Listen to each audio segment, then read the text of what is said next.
हमारे आज के लेक्चर का टॉपिक है वॉक। हम वॉक को डिस्कस करेंगे कि वॉक बेसिकली क्या होती है और इसकी डिफरेंट टाइप्स, इसकी लेंथ, उनके ओवरऑल वॉक के अबाउट हम आज डिस्कस करेंगे। A UV walk W in G is a sequence of vertices in G such that the consecutive vertices in the sequence are adjacent। That's mean कि जी अगर हमारे पास कोई भी ग्राफ है और यू वी उसके अंदर हम वाक लेना चाह रहे हैं, तो जो ग्राफ के अंदर वाक होगी वो बेसिकली क्या होती है, वो ग्राफ के अंदर मौजूद वर्टिसेस का ही एक सीक्वेंस होती है। सच डेट्स मीन इज दिस के ग्राफ में मौजूद हम वर्टिसेस का ही एक सीक्वेंस जो है उसको हम वाक बोलते हैं।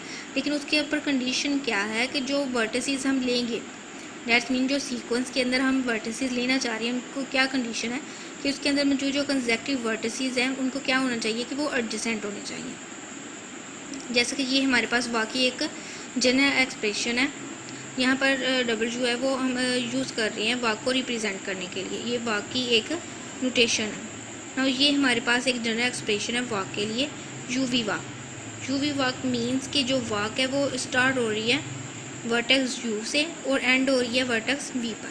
ओके, यू से स्टार्ट होकर वो वी पर एंड हो रही है। नाउ यू को हमने वैसे ही जस्ट मतलब ज्यूम किया कि यू वी नॉट को एक हमने लिया कोई वर्टेक्स है और ये एंड हो रही है वी के या वी के ऊपर। Now according to the condition, ये हमारे पास क्या है, ग्राफ में मौजूद वर्टिसेस का एक सीक्वेंस है, V naught, V one, V two, so one, V K. ये डिफरेंट वर्टिसेस हैं, ग्राफ में मौजूद वर्टिसेस का क्या एक सीक्वेंस है। लेकिन इस डेफिनेशन के अकॉर्डिंग क्या होना चाहिए कि ग्राफ में मौजूद वर्टिसेस का एक sequence such that the consecutive vertices in the sequence, यानी जो सीक्वेंस में मौजूद जो वर्टिसेस हैं, कंसेक्टिव वर्टिसेस हैं, उनके ऊपर क्या कंडीशन है, आर एडजेसेंट, कि उनको चाहिए वो एडजेसेंट हो। डेट्स मीन कि वी नॉट, वी वन, इन दोनों के अंदर, इन दोनों के दरमियान जो है हमारे पास एक एज होनी चाहिए। बेसिकली क्या हुआ कि ग्राफ के अंदर ही मौजूद वर्टिसेस का एक सीक्वेंस होती है वाक, बट कंडीशन इज़ दिस कि इसके वी नॉट अगर हम लिख रहे हैं उसमें मौजूद एक वर्टेक्स हम ले रहे हैं, तो इससे नेक्स्ट जो वर्टेक्स होगा उसको चाहिए वो उसके साथ क्या हो, कनेक्टेड हो by some as.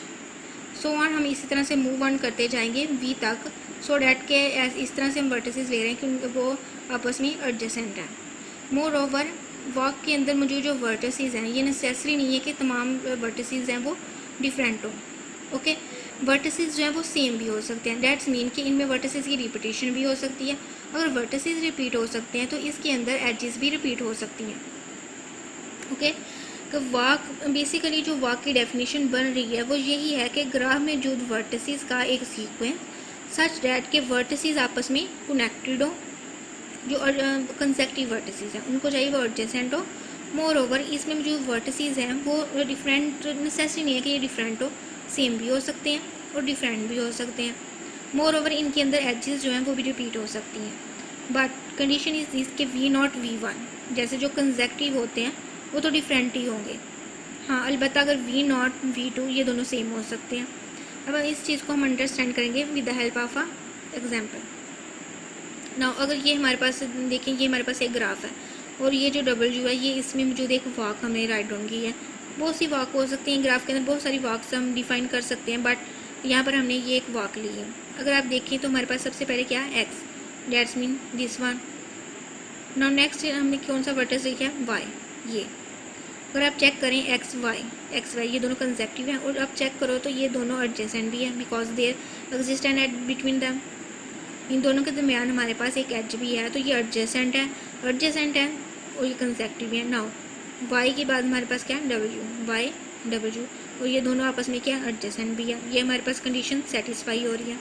Next again Y, W के बाद हम वाई लिख सकते हैं क्योंकि हमने डेफिनेशन में ये चीज़ पढ़ी है कि वर्टिसेस हमने इस तरह से लिखनी है कि वो आपस में एडजेसेंट हो और ये रिपीट भी हो सकते हैं। नाउ नेक्स्ट वाई के बाद हमने वी लिखा और ये दोनों आपस में क्या एडजेसेंट है। नाउ अगेन हमने क्या लिखा, डब्ल्यू, यहाँ से यहाँ। ओके, तो वाक बेसिकल कैसे डिवाइन हो रही है, एक्स टू वाई, वाई से डब्ल्यू, अगेन डब्ल्यू से वाई एंड देन वाई से वी, वी से अगेन डब्ल्यू। ये बेसिकली हमारे पास एक वॉक है। ओके, मोर ओवर इसके बारे में अगर हम चीज़ डिस्कस करें तो इस तरह से है कि जैसा कि हमने ऊपर स्टडी किया कि यू वी वाक, हमने पढ़ा यू वी वाक है, ये हमारे पास डेट्स मीन के वर्टेक्स यू से स्टार्ट हो रही है और वी पर एंड हो रही है। और अगर ये वाक हम देखें तो ये एक्स से स्टार्ट होकर डब्ल्यू पर एंड हो रही है, ये इसके स्टार्टिंग पॉइंट है, ये उसका एंडिंग पॉइंट है। इन द केस कि एक्स वाई डैट्स मीन उसका जो स्टार्टिंग पॉइंट होता है और एंडिंग पॉइंट जो होता है वो दोनों इक्वल हो। डैट मीन इज दिस कि अगर हम एक्स से स्टार्ट करते हैं, जैसे कि हम मूव ऑन किया, हमने यहाँ पर आकर हमने एंड कर दिया, हम यहाँ पर एंड ना करें, अगेन हम एक्स पर आ जाएं, तो ये हमारे पास क्या होगी, एक क्लोज्ड वॉक होगी। ओके, इन केस कि हमारे पास जो स्टार्टिंग पॉइंट है और एंडिंग पॉइंट है दोनों सेम है, तो वो हमारे पास वॉक क्या होगी, क्लोज्ड वॉक होगी।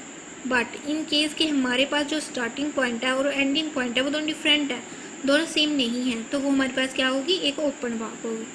नाउ हमारे पास किसी भी वॉक की जो लेंथ होती है वो क्या होती है, उसके अंदर मौजूद जो एजेस होती हैं उनकी तादाद। जैसे कि इस वॉक के अंदर हमने मूव किया यहाँ से एक्स टू वाई, वाई से डब्ल्यू, डब्ल्यू से अगेन वाई, वाई से वी, वी से डब्ल्यू, तो कितनी हमने इसके अंदर एजेस को, कितनी एजेस हैं जिनको हमने एनकाउंटर किया, नंबर ऑफ़ एजेस जो होते हैं, बेशक वो रिपीट भी हो रही हों, जो रिपीट भी होंगी उनको भी हम इसके अंदर काउंट करेंगे, तो वो ओवरऑल हमें क्या देगी, उसकी लेंथ देगी।